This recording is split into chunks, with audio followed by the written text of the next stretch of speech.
안녕하세요. 혹시 이 글을 보시는 분들 중에 이간질이라는 걸 당해보신 분이 있으실까요? 저는 생각보다 운이 좋았는지 그런 일을 당해본 적은 없었어요. 결혼을 하기 전까지는 말이죠. 이간질이 정말 나쁜 이유는 사람 사이를 갈라놓는 것도 모자라 다시 붙을 수 있는 기회조차 주지 않기 때문이에요. 이간질 당한 사람의 마음속에는 상대방에 대한 불신이 깔려버리거든요. 그리고 영문도 모른 채 누군가의 불신을 온몸으로 맞닥뜨리게 되면 억울하고 서러운 것도 모자라 나중에는 그저 화만 나더라고요. 저희 부부가 딱 그랬어요. 저와 남편은 시부와의 사이를 이간질 당했으니까요. 그것도 남편의 두 형들에 의해서 말이죠. 엄청나게 치사하고 더러운 그 사람들의 행실을 오늘 낱낱이 파헤쳐보고 싶어 사연을 작성하게 됐어요. 저와 남편은 평범한 회사원으로 만나 사랑을 키웠어요. 그런 저희가 결혼을 하기로 결정하고 시댁에 방문했을 때 저는 이 결혼이 어쩌면 안 될 수도 있다는 생각부터 했어요. 시부가 상당히 알부자였거든요. 건물을 4채 정도 가지고 있는 그 지역에서는 알아주는 큰손이었으니까요. 남편과 사귀었을 때는 그런 걸 모르고 사귄 터라 인사를 드리러 갈 때가 돼서야 걱정이 되더군요. 결혼은 비슷한 사람끼리 해야 한다는데 저희 집은 이 정도는 아니었으니까요. 그렇다고 저희가 찢어지게 가난하거나 그랬던 건 아니에요. 다만 너무나 평범한 집안이었거든요. 그리고 시댁 식구들과의 첫 만남에서부터 그 삐걱거림은 왠지 모르게 불길했어요. 가만히 들어보니까 아가씨는 정말 아무것도 없네. 백지처럼 그냥 새하얀 순백이야. 그런 사람이 어떻게 우리 도련님 같은 사람하고 만났을까? 집은 어디냐, 학교는 어디를 나왔냐, 부모님은 뭐 하시냐, 연봉은 얼마냐. 그런 면접 같은 질문에 대답하고 나서 제일 먼저 들은 말이 그거였어요. 처음에는 무슨 뜻인지 몰라서 가만히 있었죠. 남편의 큰 형수가 하는 말이었거든요. 그러게나 말이에요. 그렇다고 얼굴이 특별하게 예쁜 것도 아니고 평범하기만 한 사람인데, 도련님, 혹시 이 아가씨가 먼저 꼬셨어요? 작은 형수님, 그런 거 아니에요. 제가 먼저 말 걸었고 좋아한다고 말했어요.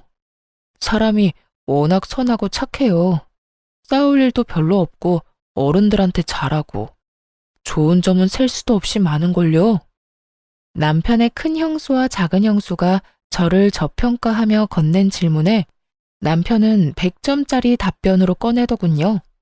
기분이 좋았지만 한편으로는 형님들이 왜 저를 못마땅해 하나 싶었어요. 그런데 시부에게 건네는 말을 들으며 의도를 정확하게 파악할 수 있었죠. 아버님, 잘 살펴봐야 해요. 이런 애들이 순진한 얼굴로 나중에 뒤통수 치거든요. 순진한 얼굴로 꼬리치고 뒷조사하는 애들이 얼마나 많은지 모르시죠? 형수님, 말이 좀 지나친 것 같은데. 제 여자친구는 그런 사람 아니에요. 대체 아까부터 왜 다들 이 사람한테 그런 식으로 말하는 겁니까? 왜긴 왜요. 혹시라도 우리 집안에 도둑년이 들어오면 안 되니까 그러죠.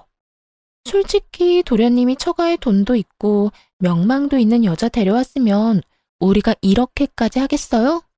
아무리 봐도 너무 우리 집안에 비하면 모자라잖아요. 분명히 돈이 목적인 게 틀림없다니까요. 29. 어리지는 않지만 그렇다고 노련하지도 않은 나이에 저는 앞으로 저의 시댁이 될지도 모를 사람들의 엄청난 악의를 마주하고 부들부들 떨었어요. 남편의 두 형들은 남편과 나이 차이가 좀 있었기 때문에 형님 될 분들도 나이가 있으셨거든요. 겁먹은 제 앞에서 깐깐한 표정의 시부가 잔뜩 인상을 찡그리고 말하더군요. 내가 해주겠다는 맞선 다 거절하고 만난 게 고작 이딴 게 집에야? 만약 이 결혼하겠다고 하면 난 막내 너한테 한 푼도 안 줄 거다. 그래도 이 여자랑 결혼이 하고 싶어? 예, 그래도 할 거예요. 제가 사랑하는 사람이에요. 저희가 직업이 없는 것도 아니고 돈은 열심히 벌면 되니 처음부터 욕심낼 필요는 없다고 생각해요. 저를 선택한다는 남편 말에 정말 고마웠어요. 그렇지만 한편으로는 마음이 갑갑했죠. 남편이 시부 눈에 찍힌 것처럼 보였으니까요. 그렇지만 제 손을 꼭 잡고 있는 남편 손 덕분에 저도 마음을 굳게 먹을 수 있었죠. 잘 됐네요. 아가씨가 그렇게 결백하면 시댁 도움은 없어도 되죠? 사랑만 있으면 된다는데 뭐. 둘이 좋으면 그만이지. 안 그래요? 고개를 작게 끄덕인 저는 겨우겨우 결혼을 허락받았어요. 결혼식은 좀 작게 해야겠네. 솔직히 급이 맞아야 뭘 진행을 하더라도 할 텐데 너무 차이가 많이 나잖아요. 손님들을 아무데나 모실 수도 없고 그렇다고 우리 상황에 맞추면 저쪽 집안이 가랑이 찢어질 거고 그러니까 가족들만 모아서 간소하게 해요. 알았죠? 원래 저희가 작은 결혼식을 하려고 했었거든요. 남편도 저도 현실감이 있는 사람들이었고 무엇보다 저희 집이 친척이 많이 없어서요. 친구들은 결혼식 날 저녁에 따로 초대해서 따로 작은 파티를 열기로 했었고요. 하지만 시종일관 저와 친정을 깎아내리는 형님들을 보며 기분이 퍽이나 상했어요. 왜 여기에 없는 우리 부모님이 저런 모욕을 당해야 하나 싶어서 화가 잔뜩 났는데 남편이 저를 달래줬어요. 남편 하나만 보고 결혼해야겠다는 생각이 들었죠. 이 사람이라면 저를 지켜줄 수 있을 거라는 믿음도 있었고요. 그렇게 저희는 작은 결혼식을 하게 됐어요. 신혼집은 제가 살던 자취방이었어요. 미니 투룸인데 작아도 신혼의 부부에게는 그리 작게 느껴지지 않는 집이었죠. 남편과 제가 모아놓은 돈이 있기는 하지만 그 돈과 대출을 더해도 전셋집을 얻기에는 애매했거든요. 그래서 결혼하고서도 당분간은 돈을 모으려고 했죠. 그런데 저희가 살 집이 저의 자취방이라는 걸 시댁 식구들이 결혼식에서 알게 됐어요. 아주버님과 형님들은 저희 부모님이 있는 앞에서 다 들으라는 식으로 악담을 하더군요. 자취방이 신혼집이 될 수 있어요? 도련님도 진짜 사랑이 밥 먹여주는 것도 아니고 이런 걸 보면 정말 부모가 반대하는 결혼은 하는 게 아니라는 말이 딱 와닿아요. 봐요. 돈 많고 머리 좋은 여자들 다 마다하고 사랑 하나 쫓아서 결혼했는데 그런 집에서 살다니. 지금 저렇게 웃고 있어도 속으로는 얼마나 울고 있겠어요. 안 그래요? 동서, 조용히 좀 말해. 저기 사돈 어른들 다 듣겠네. 제가 없는 자리에서 어머니가 들었던 말이었어요. 나중에 남편이 없을 때 어머니가 그렇게 이야기하면서 속상한 표정을 지었어요. 엄마, 걱정하지 마. 그 사람들은 돈이 많아서 그래. 우리는 우리 형편 맞게 살면 되지. 나 그런 거 가지고 열등감 느끼고 화낼 만큼 어린 나이도 아니야. 내 손으로 번 돈이 아니면 다 빚이라고 생각해. 차라리 빚 없이 시작하는 게 훨씬 낫지 뭐. 그렇게 이야기를 했고 저는 정말로 그렇게 생각했어요. 형님들의 말은 기분이 나빴지만요. 그러나 친정어머니는 신경이 많이 쓰였던 모양이에요. 없는 형편에도 돈을 마련해서 저희한테 주더라고요. 집 구할 때 보태서 쓰라고요. 괜찮다고 돌려줬는데도 안 쓰면 엄마가 속상하다는 말에 결국 그걸로 전셋집을 구했어요. 대출도 많이 꼈지만 자취방보다는 좋은 집이긴 했죠. 친정의 도움으로 집을 구할 수 있어서 남편이 어머니에게 엄청 고마워했어요. 장모님, 너무 감사합니다. 저희가 돈 많이 벌면 꼭 갚아드릴게요. 그리고 중간에 필요한 일 있으면 저희 부르세요. 제가 가서 다 도와드릴게요. 그렇게 말하는 남편의 미소가 너무나 부드러워서 저렇게 팍팍하고 기름이 낀 집안에서 어떻게 이런 사람이 나왔나 싶은 생각이 들 정도였죠. 사실 시댁의 환영을 받으며 한 결혼이 아니었기에 텃세나 괴롭힘이 있을지도 모른다고 생각했어요. 나름의 각오도 하고 있었는데 이 시댁은 아예 저희 부부를 부르지 않더군요. 무려 결혼 3년 차에 첫째 딸이 생길 때까지도요. 명절, 생일 그 모든 날에도 저희는 시댁 출입을 허락받지 못했어요. 제 기분은 더럽게 나빴고 남편 기분은 더 많이 안 좋았죠. 그렇지만 시댁에서도 저희를 좋아해주는 사람도 있었어요. 바로 시모였죠. 시어머니는 참으로 조용하고 정신적으로 의지가 되는 좋은 사람이었어요.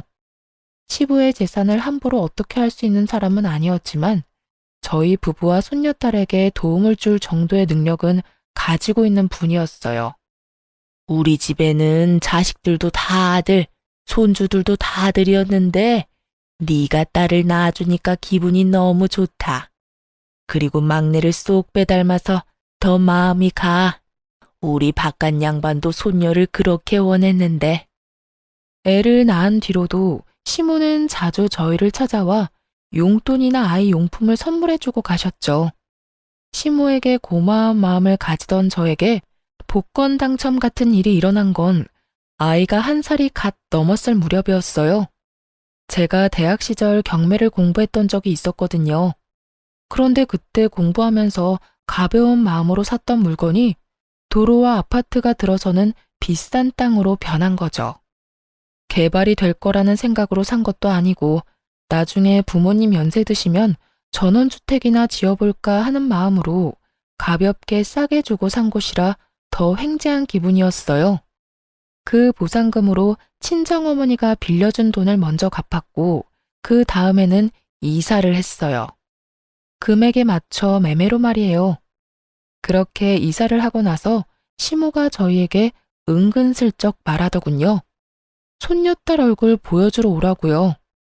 그래서 선물을 사들고 결혼한 지 4년 만에 아이를 데리고 시댁으로 들어갔어요.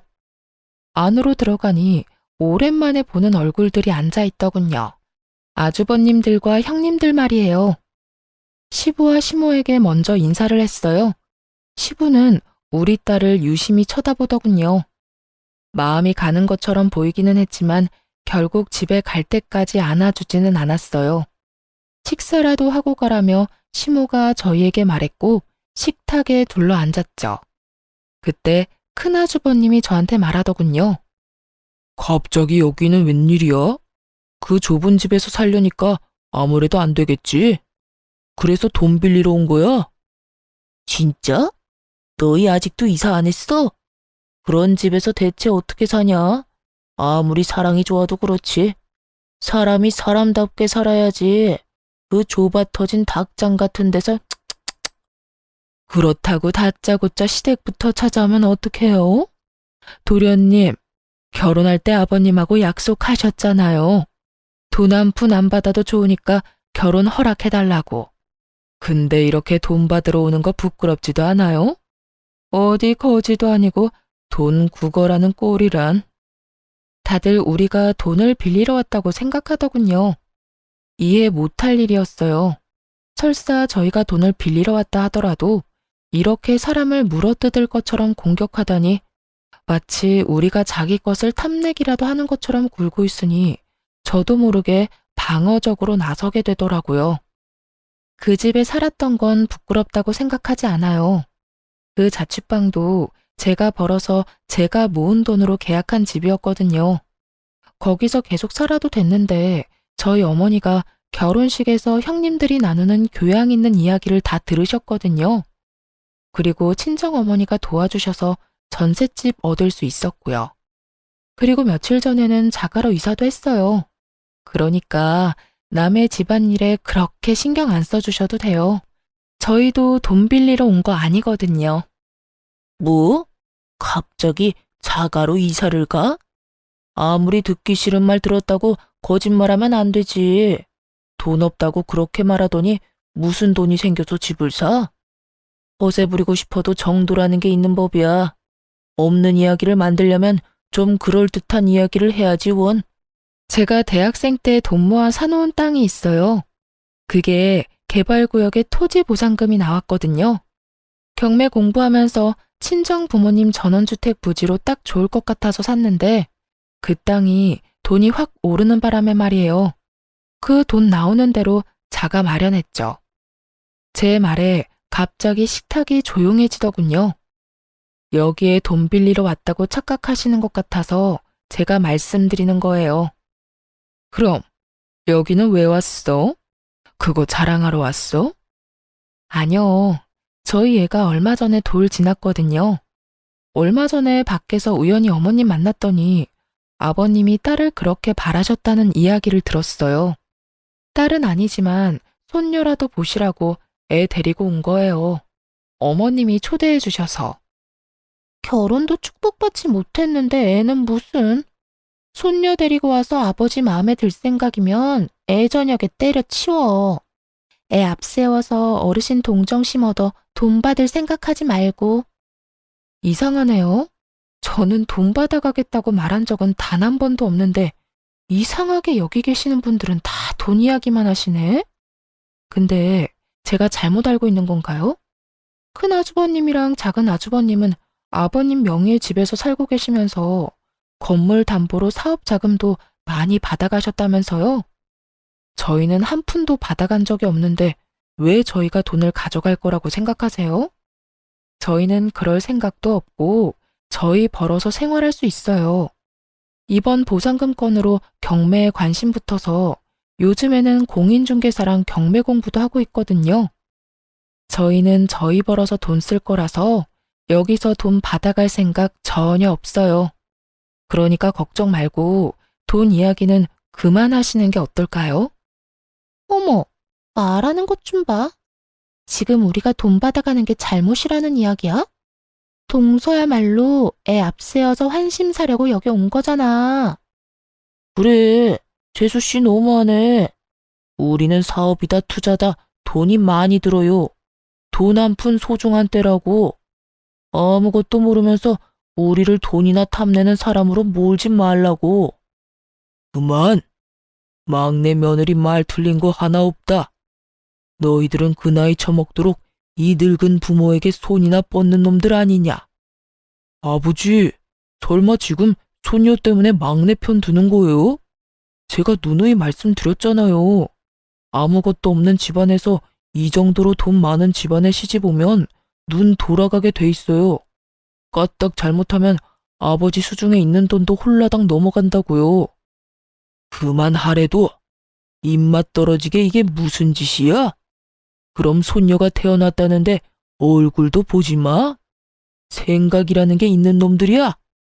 그리고 막내 며느리한테 헛소리할 시간 있으면 너희가 지금 쓰고 있는 내 집 나한테 돈 주고 사가. 내 명의로 언제까지 두지 말고. 밥 먹다 말고 결국 화가 난 시부가 숟가락을 탁 내려놓으며 아주버님들에게 그렇게 말하자 모두 눈을 내려깔며 입을 꾹 닫더군요. 자기가 벌어서 산 집도 아니면서 그게 마치 당연한 것처럼 여기는 두 사람을 보니 시부가 열받을 만도 했어요. 그날 식사 이후 저는 또다시 시댁의 발길을 끊게 됐습니다. 시부에게서 전혀 연락이 없었거든요. 결혼 6년 차에 둘째 딸을 낳았을 때도 시부는 시무를 통해 아기 선물 몇 가지만 보내오고 연락은 하지 않았어요. 그러나 시모와 자주 연락을 하고 있었기 때문에 저는 크게 신경 쓰지 않았어요. 그리고 솔직하게 말하면 시댁이 거리로는 가까운데 신경을 안 써도 되니 편하다는 생각도 했고요. 그런데 어느 순간부터 시모에게서도 연락이 오지 않게 되었어요. 이상한 생각이 들었죠. 시모는 저희에게 자주 연락을 했었거든요. 무슨 일이라도 있으면 분명히 저희에게 연락을 할 테고 또 유독 저희 둘째 딸에게 애정을 많이 쏟으셔서 이렇게까지 연락이 없는 게 이상하다 싶었어요. 시부에게 전화를 해볼까 생각도 했지만 굳이 이야기했다가 긁어부스럼만 만드는 거 아닌가 싶어서 따로 연락도 못했죠. 그러다 어느 날 시모의 핸드폰이 해지가 됐어요. 점점 더 무서운 마음이 들었어요. 그런데 시모 핸드폰이 해지가 되고 얼마 지나지 않아 시부에게서 연락이 온 거예요. 오늘 중요하게 할 말이 있으니 시댁으로 오거라. 시모에 대한 걱정이 가득했던 상황이었기 때문에 그 전화를 듣자마자 저와 남편은 시댁으로 향했어요. 집으로 들어가니 시부와 아주버님들 그리고 형님들이 이미 와 있었어요. 그런데 딱 한 사람, 시모만 보이지 않더군요. 그리고 무겁게 가라앉은 분위기를 보니 무슨 일이 일어났구나 하고 눈치를 챘어요. 아주버님과 형님들의 눈초리를 받으며 한쪽 소파 구석에 앉으니 시부가 입을 열었어요. 너희들 엄마 얼마 전에 병원에 가니 치매 초기라고 하더구나. 요양원에 들어갈 정도로 안 좋은 건 아닌데 요즘에는 정신이 없는 시간이 더 많아졌어. 내 생각에는 요양원에 보내면 상태가 나빠질 것 같으니 세 아들 중에 누구 한 명 책임지고 이 집에 들어와서 어머니 모시도록 해라. 건장한 아들이 셋이나 있는데 병원에 보내는 것도 웃긴 일이지. 그리고 며느리들도 막내 빼고는 다 집 지키는 주부들 아니냐? 어머니가 치매에 걸렸다고요? 대체 언제부터요? 왜 저희한테 말씀 안 해주셨어요? 시모와 관계가 유독 돈독했던 남편이 시부를 향해 언성을 높였어요. 분명 인지장애 초기 단계가 있었을 텐데 그때는 왜 이야기를 안 해준 건지. 중요한 이야기를 지금 이 자리에서 전해 들었으니 많이 놀란 남편은 답답한 듯 시부에게 화를 냈어요. 다른 아주버님들과 형님들이 가만히 있는 걸 보니 그분들은 먼저 알고 있었던 듯 했어요. 우리가 불려온 이유 또한 짐작이 갔어요.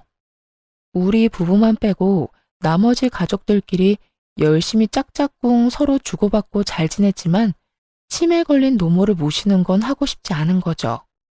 그러니 가족이라고 여기지도 않았던 저희들을 불러 가족회의라는 거창한 이름 아래 저희에게 시모수발을 맡길 생각이었던 것 같아요. 역시 제 예상대로 두 아주버님과 형님들은 머뭇거리며 시부 눈도 쳐다보지 못한 채 아무 말도 꺼내지 않더군요. 마치 학교에서 선생님 눈에 띄어 칠판에 나가 문제를 풀고 싶지 않은 아이들처럼요. 참 나쁜 사람들이었어요. 돈 받으러 갈 때는 어머님 살가운 소리 하다가 병에 걸리니 입 싹 닫고 모른 척하는 걸 보니 시모의 현재 상황이 답답하기도 했고요. 그래서 제가 손을 들고 말했어요. 저희가 모실게요. 다들 눈 피하는 게 하고 싶지 않아 보여서요. 저 얼마 전에 직장 바꿔서 어머님 모실 시간도 괜찮아요. 직장을 바꿔? 네, 공인중개사 사무소 열었거든요. 중개원도 있으니 시간은 괜찮고 제가 일해야 하는 상황이면 잠깐 동안 주간보호 맡겨도 되고요. 남편이 미안한 얼굴로 저를 봤지만 미안할 필요 없었어요. 솔직히 시부가 치매에 걸렸다고 수발 들라고 했으면 저는 억만금을 준대도 절대로 안 모셨을 거예요. 그렇지만 시모는 달라요. 그 짜증나는 시댁 가족들 중 유일하게 우리와 교류하며 지낸 분이고 알게 모르게 도움도 많이 주셨는데 모른 척할 수는 없었어요. 대신 여기 들어오는 건 못해요. 어머님을 저희 집으로 모셨으면 좋겠어요. 시부가 저를 한번 보고는 다른 형제들을 봤어요. 안 된다. 여기 들어와서 수발 들어야 해. 안 그래도 치매 걸려서 불안한 사람이야. 환경 바뀌면 더 불안해서 나빠지면 어떡하냐. 혹시 일하는 것 때문에 그러는 거면 차라리 내가 돈을 주마. 그 이야기가 끝나자마자 갑자기 큰아주버님이 끼어들었어요. 아버지, 뭐하러 쓸데없이 돈을 씁니까? 저희 와이프 요새 할 일 없으니 어머니 모시는 일은 잘할 수 있을 거예요. 얘네들 뭘 믿고 어머니를 맡겨요? 여태 집에 오지도 않던 녀석들인데. 딱 봐도 돈 노리고 어머니 봐주겠다는 건데 차라리 저희가 여기 들어와서 모시겠습니다. 큰아주버님의 말에 작은아주버님도 질세라 끼어들었죠. 형님보단 우리가 더 낫죠. 어르신 모시는 건 체력 싸움인 거 모릅니까? 저희 와이프는 요새 골프로 체력 단련 많이 했거든요. 형수 몸도 약한데 어르신 모시다가 쓰러질까봐 겁나요. 그냥 저희한테 맡기세요. 저희가 편안하게 모실 테니까요. 두 아주버님의 갑작스러운 경쟁에 두 형님 얼굴이 사색이 되는 걸 보니 미리 상의된 내용이 아니라는 걸 알았죠. 아마 시부가 돈 이야기를 꺼내니 저희가 시부 눈길 한 번이라도 받을까봐 견제하는 것처럼 보였어요. 그렇게 생각하니 저도 모르게 욱하고 화가 났어요. 돈도 필요 없이 시부 모시겠다는데 그마저도 막아서는 데다가 여전히 시부와 저희 부부 사이를 떼어놓으려 안달이나 보였거든요. 아주버님, 무슨 말을 그렇게 하세요? 어머니 모시는 일에 돈 이야기는 왜 튀어나오냐고요. 그렇게 저희를 부모님하고 떼어놓고 싶어요? 말도 안 되는 이간질까지 하면서 돈 안 받겠다고 각서라도 쓰고 어머님 모셔야 해요? 돈 안 받고 모시겠다고 미리 말씀드렸는데 저희의 어디가 돈을 노리고 오는 사람들이냐고요.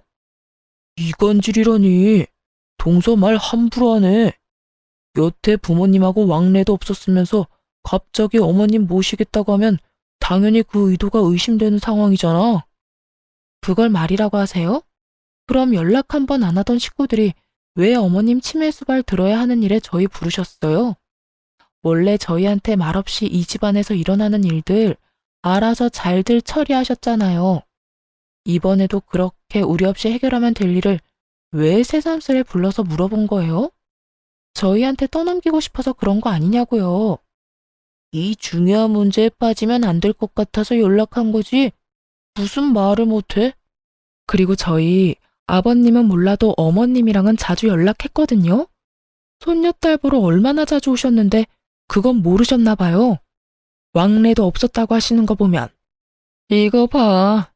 딸 귀한 집에 손녀 낳아주고 그걸로 어머님까지 깨어냈어? 아버님, 제가 그랬죠? 애들 앞세워서 어르신들 자기 마음대로 주무르려고 한다고요. 몰래 어머님을 만나고 다녀? 그래서 뭐 받기로 했어? 뭐 준다고 하셨냐고? 받기는 뭘 받아요? 애기용품 받은 게 다인데. 거짓말하지 마. 도련님 깨어낸 솜씨로 어머님도 깨어내서 어머님 명의로 된 재산이라도 빼내려고 한 거 아니야? 형수, 말이 심하잖아요. 저희가 왜 그런 짓을 합니까? 어머니 재산은 어머니 거예요. 부모님 멀쩡히 살아계신데 저희가 그런 돈이나 탐하는 버러지 같은 인간처럼 보입니까? 제 눈에는 이미 돈 받아가신 분들이 버러지처럼 보이는데? 참던 남편이 제가 심한 말을 들으니 결국 참지 못하고 핏대를 세우며 말대꾸하더군요. 평소에는 꼬박꼬박 형수님 하며 허허롭게 다니던 남편이 호칭에 님자도 안 붙이는 걸 보니 화가 많이 난 것 같더라고요. 그렇게 집안이 난장판이 되어가자 시부가 정리를 했어요. 그만해라. 너희 엄마는 재산 아무것도 없다. 나한테 다 있어. 주고 싶어도 못 줬을 테니 둘째 며느리, 너는 이제 그만 좀 떽떽거려라. 네 목소리 듣고 있으니 두통이 더 심해지잖아. 화를 낸 시부가 피곤한 듯 얼굴을 쓸어내리더니 다시 물었어요. 그래서 누가 여기 들어와서 어머니 모실 거냐? 어머니 수발 드는 사람은 유산 상속할 때 좀 더 유리할 거다. 유산 이야기 꺼내자마자 큰 형님이 외쳤어요. 아버님, 저희가 볼게요. 일하느라 바쁜 막내 며느리, 운동하느라 바쁜 둘째 며느리. 입만 아프게 뭐 하러 부르세요? 제가 맏며느리니 당연히 제가 해야죠. 그리고 유산 이야기는 막내 도련님 있을 때는 하지 마세요. 견물생심이라고 듣다 보면 혹하는 게 사람 마음이잖아요. 갑자기 유산 받고 싶다고 하면 어떡해요? 그건 저도 동의해요. 여태 가족 일에 참여도 안 하고 부모님 모시지도 않은 사람은 유산 제외하셔도 되지 않을까요? 아버지가 하지 말라는 결혼하면서 돈도 안 받는다고 다짐했으니까요. 일단 막내 도련님은 유산 상속에서 빼두고 형님, 그렇다고 형님이 어머님 모시는 것도 좀 아니죠. 매번 몸이 안 좋아서 행사에 자주 빠지면서 집에서 자기 몸이나 추스르는 게 어때요? 어머님 돌보다가 먼저 쓰러져서 링거 맞지 마시고요. 막내 동생이 돈 한 푼이라도 가져갈까봐 아주 넷이서 협동하는 모습을 보니 남편도 참기 힘들었나 보더라고요. 엄마 아픈데 다들 무슨 말 하는 거예요? 이게 대체 다 뭐냐고요? 지금 이 자리가 엄마 아픈 거 어떻게 할 건지 상의하는 자리가 맞기는 해요? 무슨 말만 하면 저희는 죄인 취급에 형들은 엄청난 효자 효부처럼 굴고 그렇게 어머니 모시고 싶으면 모시세요. 그래도 나도 엄마 아들이니까 정기적으로 보게 해줘요. 형들이 엄마 잘 돌보고 있는지 확인할 테니까. 잘못 모셔서 어디 아프기라도 하면 형들 다 가만히 안 둬요? 그리고 돈, 그놈의 돈 이야기. 저희한테 제발 하지 마요. 돈 달라고 안 할 테니까. 저희 부부, 우리들 손으로 충분히 돈 벌 수 있는 사람입니다. 그런 거 필요 없으니까 2번 다시 저희한테 말하지 마요. 남편이 열받아서 화를 내고 나왔어요. 나오고 나서 남편이 한숨을 푹푹 쉬더군요. 저한테 미안하다고 이렇게 심하게 콩가루인 집안은 아니었다고 했어요. 그렇게 저희는 오해도 풀지 못하고 시모도 모시지 못한 채 나왔어요. 그래도 마음은 계속 시모 곁에 가 있으니 어떻게든 연락이나 다시 해볼까 생각하던 중 시부에게서 다시 시댁으로 오라는 연락을 받았어요. 갔더니 저번과 똑같은 상황이 펼쳐졌어요. 상석에 앉은 시부와 소파에 앉은 2 아주버님과 2 형님들이 보였어요. 우리까지 모두 도착하자 시부가 입을 열더군요. 너희도 알다시피 요즘 부동산 경기가 안 좋아. 그리고 첫째, 네가 내 건물을 담보로 빌려간 돈을 못 갚아서 지금 터지기 일보 직전이지. 너희들 엄마한테 드는 돈 하며 내 사정 안 좋다는 이야기에 여기저기서 빌려갔던 돈 돌려달라는 이야기에 돈 돌려주고 나니 내 수중에는 더 이상 남은 게 없다. 시부가 그렇게 말하며 서류를 탁자 위로 툭 던졌어요. 저와 남편은 그냥 멀뚱멀뚱했고 형님과 아주버님들은 눈에 불을 켜고 서류를 뜯어먹을 것처럼 살펴보더군요. 시부 명의로 건물이 여러 개 있었다는데 어찌된 영문인지 그 건물이 다 다른 사람 소유가 됐더라고요. 나는 이제 늙었고 너희들 어머니는 치매에 걸렸지. 나도 이제 자식 손주들 재롱이나 보며 쉬고 싶구나. 너희들 중에 누구 나와 함께 살 사람 있냐? 시부의 말에 저희는 일단 가만히 있었어요.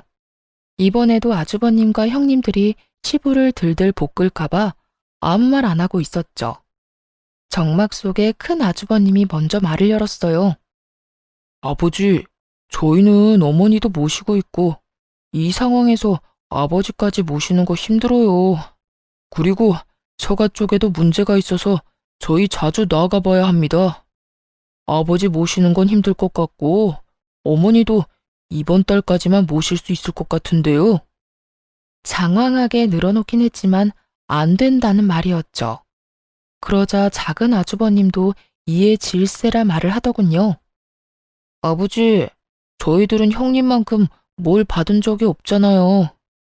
솔직히 이런 일은 당연히 돈 많이 받아간 사람이 해야 한다고 생각합니다. 아니면 부모님 모시는데 필요한 금전도 필요하고요. 제가 하는 가게 사정도 좋지만은 않아요. 그렇게 치면 형이 당연히 부모님 모셔야죠. 받아먹은 게 얼만데. 뭐? 그러는 너는 안 받아먹었어?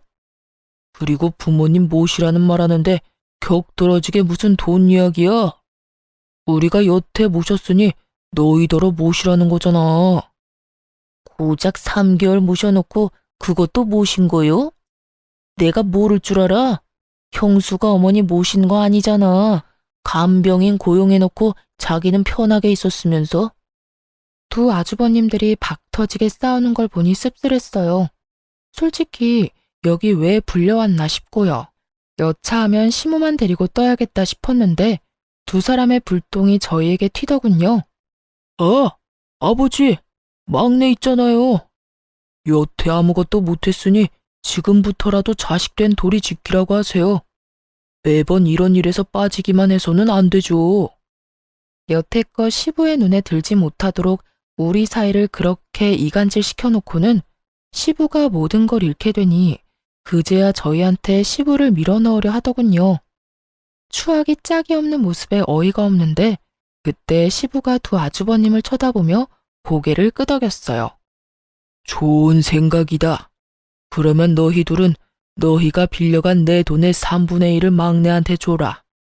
지금 당장 내게 돈이 없으니 너희가 빌려간 돈으로라도 막내한테 그 몫을 줘야 하지 않겠냐? 그 말에 두 아주버님들 얼굴이 벌겋게 달아오르더니 시부를 향해 핑계와 분노를 퍼붓더군요.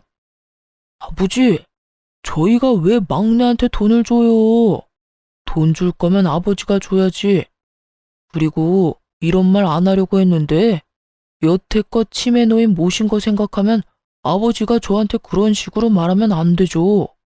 솔직히 이렇게까지 된 것도 다 아버지 탓이잖아요. 그러게 신중하게 자금을 굴렸어야지. 신중?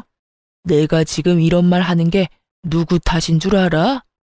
너희가 내 돈 빌려가 놓고 입 싹 닫고 있는 바람에 이런 사달이 벌어진 게 아니냐? 그 돈으로 돈 벌면서 가족들 먹여 살렸으면 된 거 아니에요? 그리고 아버지가 돈 있으면 아들한테 돈도 좀 줄 수 있는 거지. 그 많은 돈 죽을 때 가지고 갈 생각 아니라면 자식들 도와줄 수도 있는 거잖아요. 그 돈은 미천으로 쓴 거고. 그런 건 당연히 부모가 자식한테 해줘야 하는 거죠. 큰아주버님의 입에서 나오는 말들은 모조리 궤변이었어요. 빌려준 돈은 그저 빌려준 것일 뿐인데 마치 그걸 자기가 모으고 불린 것처럼 말하더라고요. 처음부터 당연히 자기 것처럼. 둘째 너도 형이랑 생각이 똑같아? 말해봐라. 너희가 빌려간 내 돈이 당연한 거야? 아버지, 진정 좀 하시고. 누가 그렇대요? 저는 그렇게 생각하지는 않아요. 빌린 건 빌린 거고 내가 번 돈은 내가 번 돈이죠. 근데 아버지도 너무하시잖아요. 그 많은 돈을 다 잃고 갑자기 자식들한테 기대겠다고 하면 솔직한 말로 누가 좋아해요? 집에 있으면서 또 무슨 사고 칠지도 모르고. 그러니까 모실 수 없다는 거지. 저희도 딸린 식구가 있는데 위험하게 좀 그렇잖아요? 와이프랑 자식들 보기도 그렇고. 그쵸? 제주도 좋아요. 개소리를 점잖게 내뱉는 걸 보니 제가 다 열이 받더라고요. 돈이 없어졌다고 시부를 못 봐준다는 말이잖아요. 결국 시부가 열이 받았죠. 막말을 정성스럽게도 포장하는구나. 따지고 보면 내가 망한 건 다 너희들 때문이지. 너희가 사업자금 투자 명목으로 빌려간 내 돈, 내 건물 담보로 빌려간 돈도 못 갚아서 내가 대신 갚아주고 있는 판에 이 아버지도 못 모시겠다. 네 놈들이 인간의 탈을 쓰고 어찌 그래? 좀 그만하세요. 저희는 이런 식이면 아버지랑 못 살아요. 앞으로 저희한테 연락하지 마세요. 멀쩡한 집안 다 망하게 해놓고 다 아버지 잘못이에요. 아버지, 저도 그렇게 생각해요. 그 많은 돈 차라리 저희한테 증여해줬으면 이런 일은 없었잖아요. 저희도 어른 모실 만한 형편은 아니니까 앞으로 이런 일로 연락하지 마세요. 두 아주버님들과 형님들이 떠나고 시부가 한숨을 내리시고는 저희한테 묻더군요. 그래서 이제 너희도 떠날 거냐? 그 말에 남편이 저를 쳐다보더군요. 저와 결혼하기 전까지는 그래도 시부와 완전히 사이가 나빴던 건 아니었고 어린 시절에는 좋았던 기억도 많으니 남편은 고민하는 눈치였어요. 시부모를 모시는 일은 저한테 허락받지 않으면 안 되는 일이라는 걸 잘 알고 있을 테니까요. 저는 큰 한숨을 쉬고 시부에게 말했죠. 사실 아버님이 저희를 밀어내셔서 여기 오기 전에는 어머님만 모시려고 생각했어요. 그런데 저희 친정아버지가 자식들한테 항상 강조하는 게 있으셨거든요. 곤란한 사람을 보고 못 본 채 하지 말라는 거요. 그러니까 아버님도 저희가 모실게요. 이 집도 넘어가는 거면 이참에 두 분 다 저희 집으로 오세요. 사돈께서 사람이 참 좋으신가 보군. 너희를 괴롭혔는데도 나를 모시고 갈 수 있겠냐? 나는 지금 아무것도 없어. 빈털털이야. 아버님, 예전부터 누누이 말씀드렸잖아요. 저희 알아서 돈 벌어요. 남한테 빌린 건 언젠가 갚아야 할 빚이고요. 그리고 아버지가 바른말 하려고 그러신 건 아니에요. 주변에 곤란한 사람이 있으면 본인이 그 영향으로 힘들어지고 보고 있기 불편하기 때문이래요. 주변 사람들이 행복하면 본인은 더 행복해진다고요. 제 말에 시부가 고개를 푹 숙였어요. 미안한 감정이라도 갖고 계셨나 싶었죠. 여태껏 두 아주버님들의 화려한 견제 때문에 저희가 돈 때문에 들러붙으려는 인간들처럼 보였을 텐데 그런 사람이 아니라는 걸 이제 아셨으니까요. 그런데 시부가 저한테 그러더군요. 사실 얼마 전에 내가 집에 일찍 돌아온 일이 있었다. 그런데 시어머니 모시겠다던 첫째 며느리가 보이지를 않는 게야. 찾아보니 백화점을 갔다고 하더구나. 너희 시어머니가 방에서 나오지도 못하게 문을 걸어 잠그고 말이지. 그 안에서 나가고 싶어서 문을 두드리는데도 고용한 간병인은 듣지 못한 척 핸드폰만 열심히 했어. 그걸 보고 무슨 생각이 들었는지 아느냐? 나도 늙고 병들어 내 손으로 아무것도 못하면 내 자식들이 나를 저렇게 만들겠구나 싶었다. 그래서 머릿속이 하얘졌어. 그러니 시험을 해본 거야. 누가 진짜 부모를 지극정성으로 생각할까 하고. 그놈들은 탈락이야. 지들이 가져간 돈이 얼만데 받아간 돈만 해도 부모를 평생 모시고 받들어 살아도 모자란데 어떻게 돈 한 푼 안 가져간 너희만 남는 건지. 서류는 다 거짓말이었고 시부는 여전히 알부자가 맞았어요.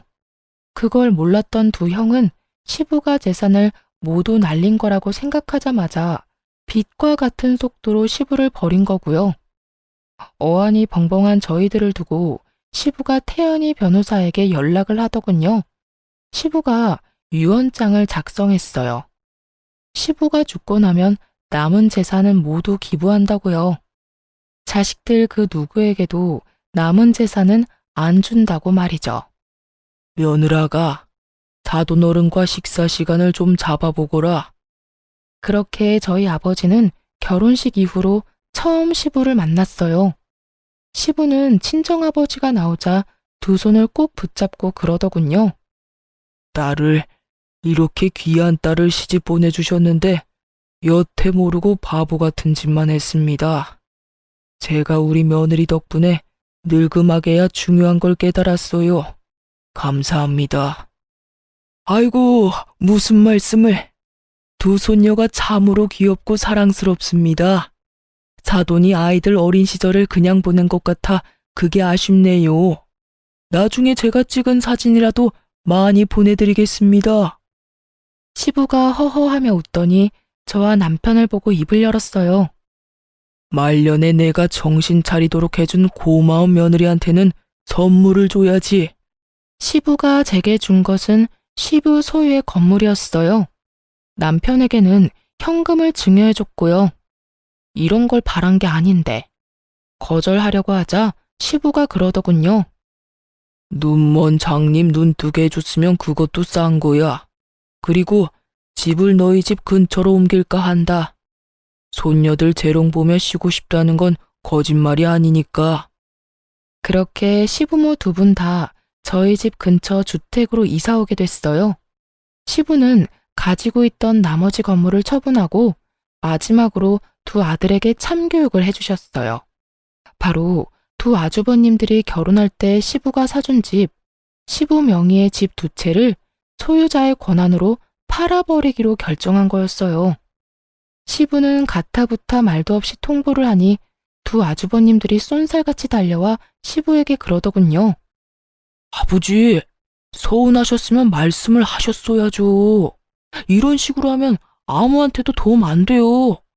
이런 곳에 있지 마시고 저희랑 같이 가요. 저희가 모실게요. 형은 인연 끊겠다면서 뭐하러 왔어? 제가 모실게요, 아버지. 둘 다 사색이 돼서 벌벌 기는 꼴이란. 인연 끊겠다더니 너희 여기 왜 왔냐?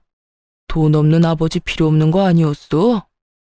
유언장 작성 이미 변호사 대동하고 다 끝냈다.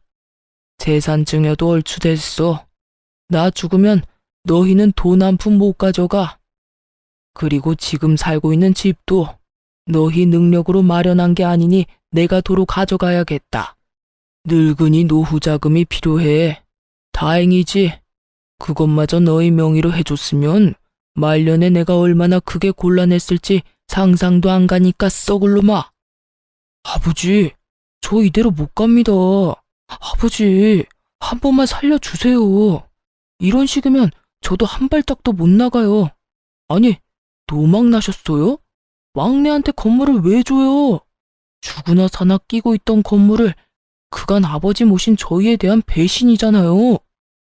맞아요. 저도 못 나가요. 그리고 재수씨, 사람 그러는 거 아니야? 돈 때문에 아버지랑 우리 사이 이간질 시킨 게 재수씨지? 이래서 제가 없는 집 자식들은 멀리하라고 그렇게 말씀드렸잖아요, 아버지. 이 정신 나간 것들이 뭔 헛소리야? 감히 우리 집 귀인한테. 네 놈들 같은 돈귀신들 때문에 내가 허비한 돈이며 시간 생각하면 밤에 잠도 안 오는구만. 돈 없다고 아비 버린 후레 자식들 주제에 어딜 와서 난장질이야? 이간질은 너희가 했겠지. 막내 하나 유산 상속에서 떨어뜨리려고 눈이 벌겋게 달려들어 놓고는 썩 나가지 못해? 내가 발로 차주랴?